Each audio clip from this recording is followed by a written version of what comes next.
minorities. So it is here that I want to invite my good friend, Madam Patal Kanya Jamatia, who heads the Tripura People's Front. So Tripura is a small state in the northeastern parts of India. So here, once they joined India in the year 1947, after the instrument of accession was signed. So they were about 85% of the population when they joined India. But sadly today, they have been reduced to less than 20% of the population because of the population transfer schemes of the government of India, where these indigenous people are converted into a minority in their own land, which they have inhabited for thousands of years. So Patal Kanya Jamatia is championing the cause of the right to equality of the Tripuri people, and I had a chance to interact with these people and be there on the International Human Rights Day on the 10th of December 1919, a couple of months before the setting of the pandemic. She's a very, very inspired person, a leader, mass leader. I have seen her working with people. It's my privilege to welcome my sister Patal Kanya Jamatia and request her to speak. And then I have already reminded the speakers, you have 7 minutes to complete your presentations because we always have a constraint for time. So kindly keep up to the time limits or I have to intervene. So kindly don't allow me to intervene and cut short whatever you have to state. So confine yourselves to just 7 minutes. And the first speaker, who I presume is not a minority here, because I want to give her the privilege of addressing us first. So over to Ms. Patal Kanya Jamatia. Thank you. You can go ahead, sister. Can you hear me? Can you hear me? Yes, you are audible. You are audible. You can go ahead. Good evening all. I'm Ms. Patal Kanya Jamatia from Northeast India. My homeland state name is Tripura. Tripura was an independent state. The treaty with British India was made and marched with India on 13 August 1947. And the treaty was known as Instrument of Accession. According to this treaty, the government of India has committed to give all kinds of protection to the native people, including their fundamental rights.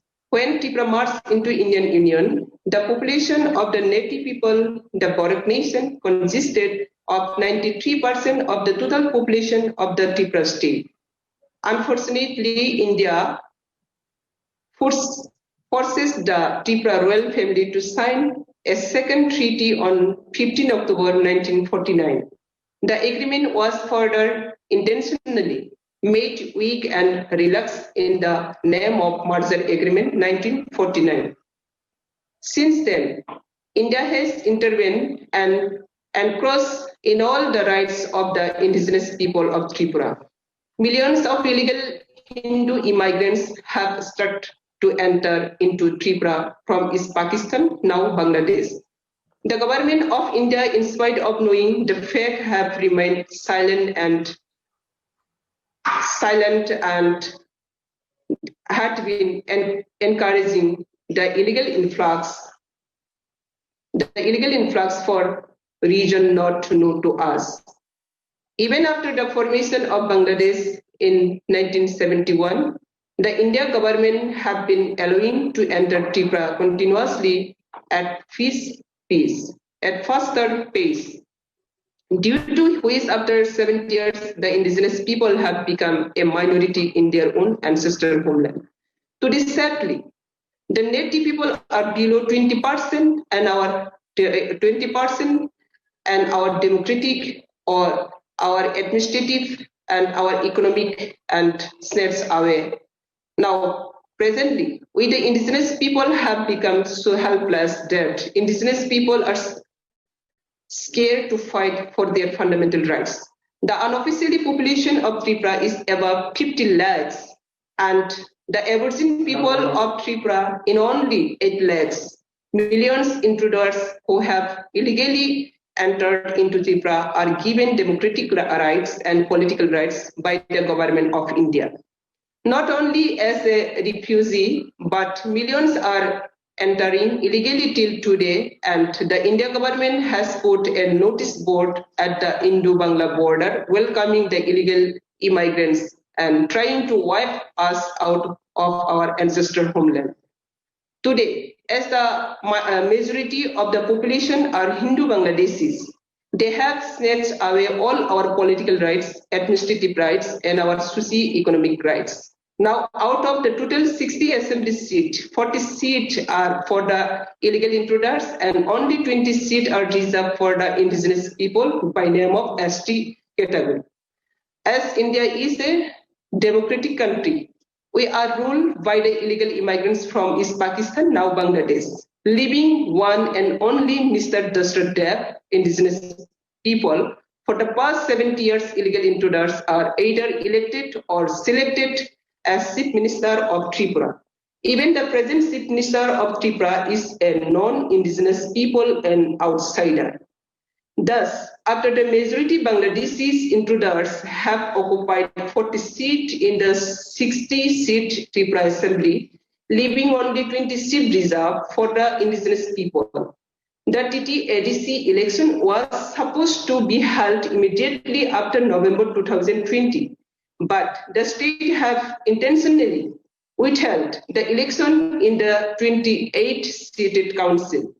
The India government has not taken any action, and the state government has retained all the political power vested to TT-ADC. After taking complete political power in the whole of the Tripura, the daily intruders, outsider in Paralis continue to carry out bloodshed. There have been a number of major riots between the indigenous people and the illegal immigrants in 1980, 2020, and many minor riots. Numerous indigenous people have been killed, but no official record are maintained. There have been uncountable rape of indigenous women and girls, but there is no any single justice till today. Not only that, in 2018, the student organization have protested against the CAA bill 2016. The police have directly opened fire to the peaceful protester, but there is no any justice till today. Just recently, Biswajit Devarma, a fire service personnel while returning from duty on 21st November 2020, was brutally beaten up to death by illegal immigrants. Now the police administration is harassing the democratic agitator in the form of police affairs sent individually in their name of seeking justice for brutally murdered late Biswajit Devarma. And the criminal is still unarrested, enjoying the political immunity till today.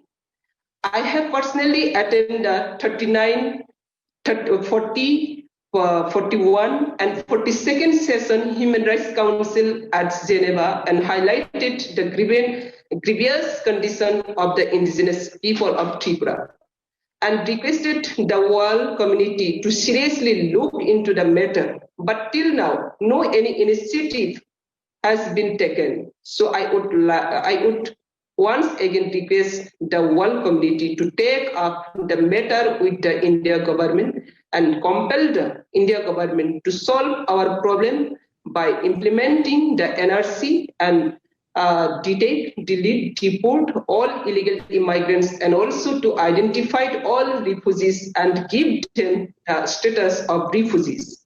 This is the crux of our problem, and unless this issue of refugee and illegal immigrants are solved in Tripura, our problem will remain unsolved.